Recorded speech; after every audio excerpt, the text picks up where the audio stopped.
avec cette boucle numéro 19, Brémont, Linière de Touraine, La Chapelle-Auneau, de port en port. L'Office de tourisme Azé, Chinon, Val-de-Loire propose une balade facile d'1h30 et de 16 km de port en port, c'est-à-dire que nous allons de Brémont à La Chapelle-Auneau. À La Chapelle-Auneau, nous découvrirons ensemble un écolieu qui propose d'accueillir les cyclistes de passage autour d'un potager. Et ici, à Brémont, vous pourrez voir sur le port des charpentiers fluviaux qui travaillent à la restauration d'un chaland de Loire. Un jardin potager, une maison en bois, une salle de restaurant, une scène. Nous sommes à La Cabane et on vous retrouve. Bernard Covin, vous êtes le créateur de ce lieu. Vous n'êtes pas tout seul, je crois, déjà à l'avoir créé. Non, nous sommes deux, avec Marie Holst, ma compagne. D'accord. On a créé ce lieu ensemble. Alors, en quoi c'est bien adapté aux vélos qui passent juste là? C'est la Loire à vélo, là. Oui, c'est ça. C'est justement parce que les vélos passent là et que nous sommes entre Villandry et Brémont, le seul site qui accueille les gens. Donc, on a un vélo panneau, on a quelques panneaux qui expliquent aux gens de la Loire à vélo qui peuvent descendre ici, se restaurer, boire un coup, s'allonger dans un hamac, faire un bivouac.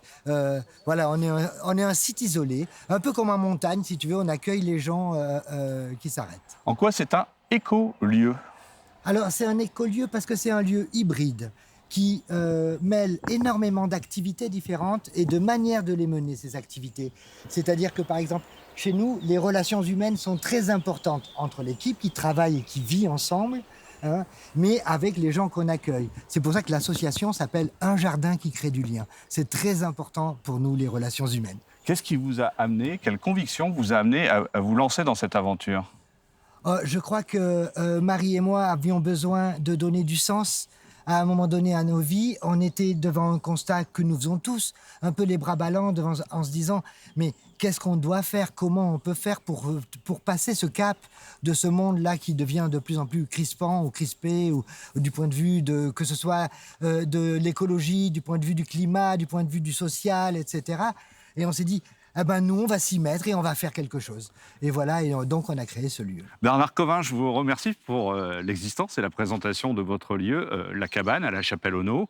Maintenant, je vous invite à découvrir avec nous un reportage sur la Fillonnerie. La Fillonnerie, c'est une reconstitution d'un chaland de Loire en cours de transformation. Et vous allez voir que le métier de charpentier fluvial permet de faire de magnifiques bateaux.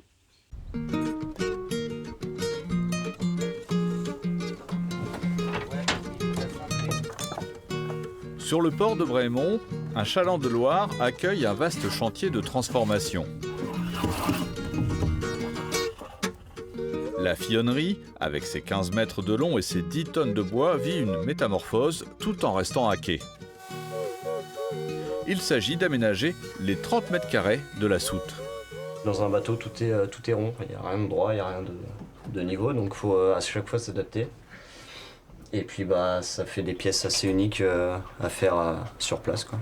C'est sur l'eau que les métiers du bois sont mis à contribution pour permettre l'accueil du public à bord. Donc le boulot là, c'est de fixer ce tasseau-là. Donc là, on transforme le bateau depuis 1 an. Où on a bossé, il y a 60 personnes qui sont venues en chantier participatif apprendre, aider, travailler sur le bateau. Pour le transformer en bateau de fret et de spectacle. Donc l'idée, c'est de transporter sur la Loire des produits locaux et du spectacle vivant.